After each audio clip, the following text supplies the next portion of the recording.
ہم اپنی پوری زندگی کو کس پہ خرچ کر دیتے ہیں؟ دنیا پر، جو کہ ختم ہونے والی ہے۔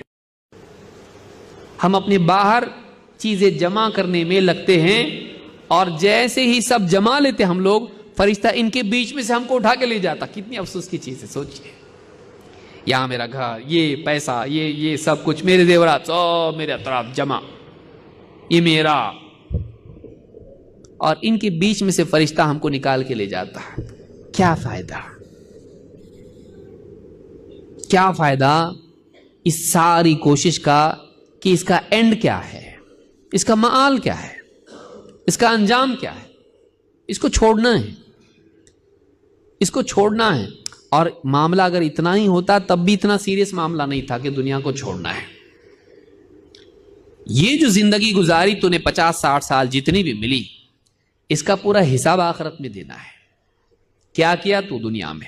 اتنا ٹائم ملا تجھ کو، رات دن رات دن رات دن، ہفتے ہفتے ہفتے، مہینے مہینے مہینے، سال سال سال سال گزر گئے، اتنا ٹائم تیرے پاس تھا، کیا کیا تو اس میں؟ کس چیز کو تو نے سب سے زیادہ ویلیو دیا اپنی زندگی میں؟ پیسے کو، گھر کو، گاڑی کو، سونے چاندی کو، اور اللہ کو؟ کیا تیری زندگی میں اللہ کا مقام تھا؟ ان ساری چیزوں کا مقام تھا۔ اللہ کا مقام کیا تھا تیرے دل میں، تیری زندگی میں؟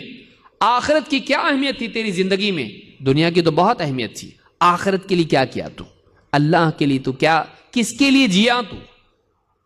اللہ کے لیے جیا یا چیزوں کے لیے جیا؟ تو نے اسی کو اپنا رب بنایا تھا۔ تیری پوری زندگی کی ساری فکریں اور کوششیں اسی کے لیے، تو نے تو رب کا مقام دے دیا اس کو۔ یہ تو اللہ کے لیے ہونا چاہیے تھا۔ قل ان صلاتي ونسكي ومحياي ومماتي لله رب العالمین۔ نبی سے اللہ کہہ رہا، کہو اے نبی، آپ بولو، کیا بولنا؟ قل ان صلاتي، میری نماز، ونسكي، میری قربانی، اور میرا جینا اور میرا مرنا اللہ رب العالمین کے لیے ہے۔ میرا جینا اور مرنا کس کے لیے ہے؟ اللہ رب العالمین کے لیے۔ تو کس کے لیے جی رہا؟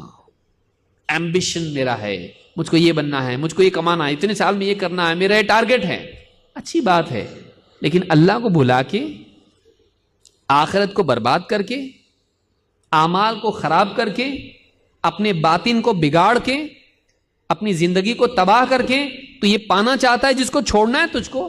پاگل آدمی ہے تو، تجھ سے زیادہ دیوانہ کوئی نہیں ہے۔ چاہے دنیا کی ساری بڑی سے بڑی یونیورسٹی تجھ کو سب سے عقل مندی کا تمغہ دے دے، اللہ کی میزان میں تو کچھ نہیں ہے۔